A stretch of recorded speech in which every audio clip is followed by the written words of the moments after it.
Welcome back to the deep dive. So, today we're tackling something a bit different, a really personal mission, actually. We're looking at sources detailing this massive year-long self-experiment. Someone called it their happiness project. Right, and the whole idea was to genuinely change her life, Yep. not by, moving or some big dramatic event. No big shakeups. Exactly. It was all about these small, concrete, daily resolutions, making them and, crucially, keeping them. And the trigger for all this is really interesting because, like you said, it wasn't some catastrophe. No, not at all. It apparently happened just sitting on a city bus one afternoon. Yeah. Just sort of this sudden realization hit her. That the years were just slipping away. Yeah, slipping by, as she put it. And it made her stop and think, what do I really want? And the answer was, well, simple on the surface, to be happy. But here's the interesting part. She kind of already had a good life. Good marriage, healthy kids, career. All the boxes ticked, really. But she wasn't appreciating it. So the goal wasn't about getting more. It was about feeling grateful for the everyday stuff. It came down to this quote that really pushed her. Oh, that line is powerful. What a wonderful life I've had. I only wish I'd realized it sooner. Right. So the mission became very practical. How do I actually discipline myself day to day to feel grateful for just an ordinary day? And the approach was really structured. First, this prep stage, figuring out what brings joy, energy, versus what causes guilt, anger, that kind of thing. Identifying the good and the bad triggers. Exactly. Then, making concrete resolutions based on that. And then, step 3, the really hard part, sticking to them. Okay, let's unpack that prep stage first, because it sounds like she really went deep. This wasn't like a weekend workshop. No, absolutely not. Think serious academic research. She dug into ancient philosophy. Plato, Aristotle, Thoreau, the classics. Yep. But also modern science like positive psychology. Yeah. Seligman, Kahneman, Liebemirsky, the big names there. Data-driven stuff. Right. And literature, too. Tolstoy, Virginia Woolf. Yeah. She was looking for wisdom everywhere, basically. A real deep dive before even starting. But here's where it gets interesting. She found that the most useful stuff didn't always come from those big universal theories. No, it was often the really specific idiosyncratic experiences. Yeah. She mentions learning from, like, a witty lexicographer with Tourette's syndrome. Okay, that's unexpected. And even a hypocritical Russian novelist. Yeah. The lessons came from unlikely places, tailored more to her. So how did she decide to actually do this? What was the method? Well, notably, she decided against therapy. Her thinking was that the issues weren't hidden. Things like procrastination, not appreciating stuff, getting frustrated. She felt they were right there on the surface. Pretty much solvable, she thought, with a personal approach. She actually said, I wanted to discover what approach I'd take on my own. That's pretty bold, deciding to skip professional help entirely. I mean, isn't there a risk you're just papering over deeper cracks with willpower alone? That's a fair point. Hmm. But I think her logic was focused. Yeah. She felt the cause was a lack of disciplined appreciation. So she zeroed in on resolutions that were super concrete, measurable. Not just vague goals like be nicer or something. Exactly. No, be a more loving parent. It had to be an action she could actually track. Did I do it today or not? Okay, that focus on concrete actions makes sense. And it leads us to some surprising areas, like how much our physical state impacts something as, well, mental as happiness. Right. It seems lofty, happiness.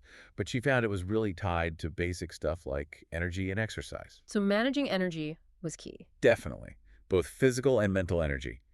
Physically, the resolutions were almost laughably simple. Get enough sleep, get some exercise. Stuff we all know we should do. But she made it concrete. For sleep, it wasn't just try to sleep more. It was turn off the light by 11 p.m., no more late-night emails or reading. Simple rule. And it worked. She started getting 8 solid hours, waking up at 5:30 a.m. feeling refreshed, getting a quiet hour of work in before the family woke up. Huge difference. And exercise. Again, super achievable. The research backs this up. Just 20 minutes, maybe 3 times a week, gives you a significant energy boost, especially if you're usually quite sedentary. It's like a quick win. Totally. A straightforward way to feel better without needing, like, deep soul searching. So, okay, physical energy is one piece, but what about the mental side, the internal fiction? The sources point to something maybe counterintuitive. Tackling outer mess. Ah, yes, the clutter. Outer order I hoped would bring inner peace. That was the idea.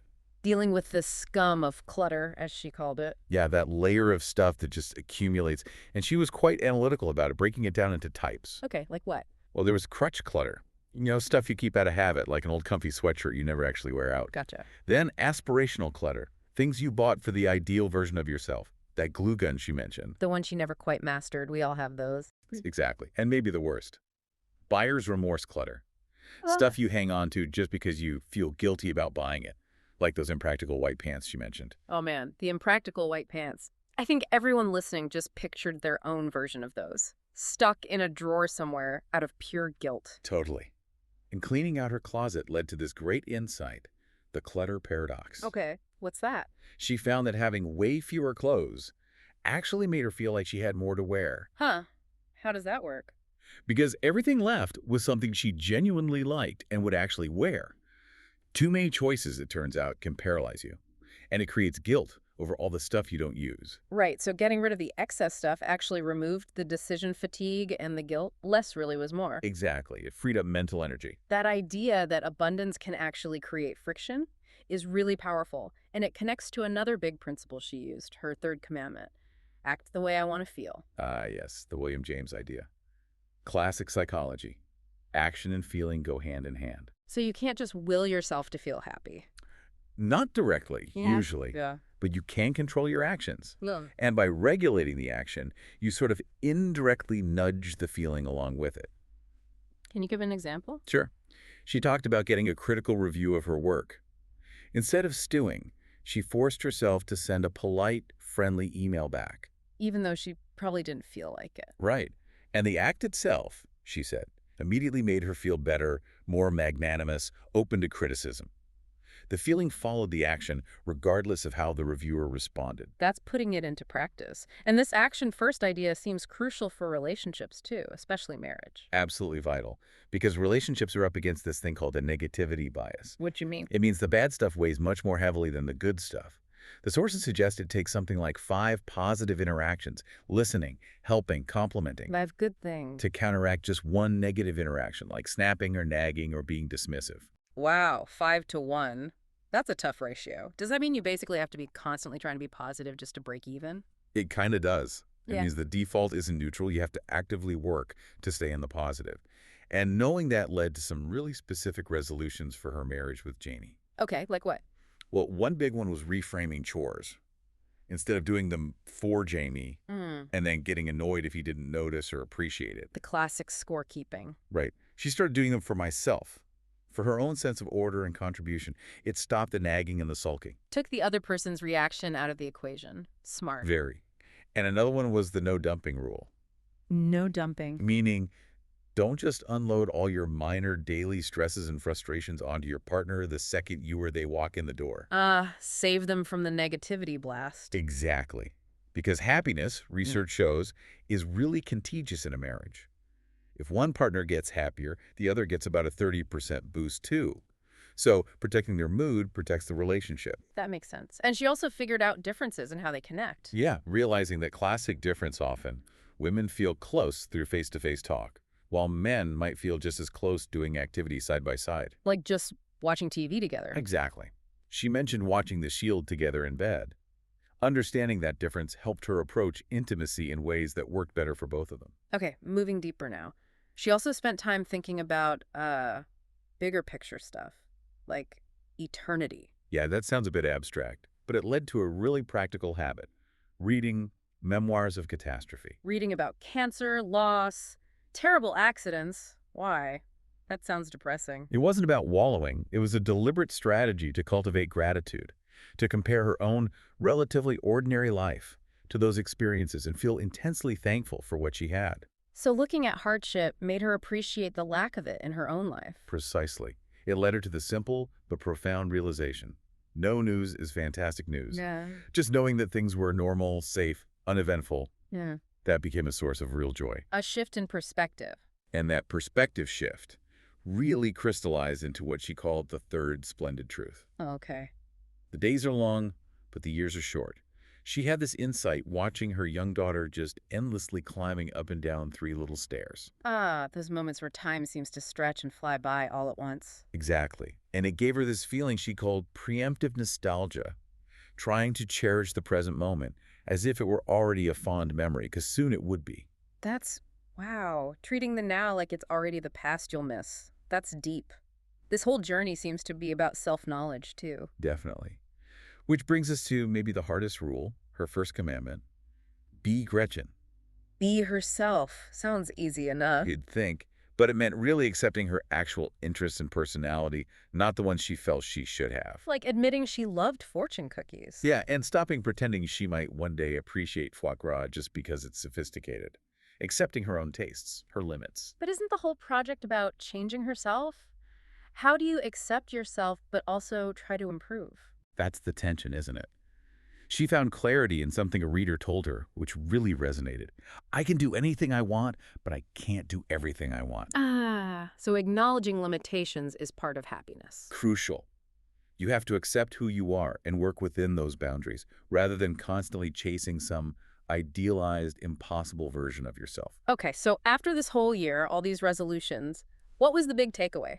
What actually moved the needle most on happiness?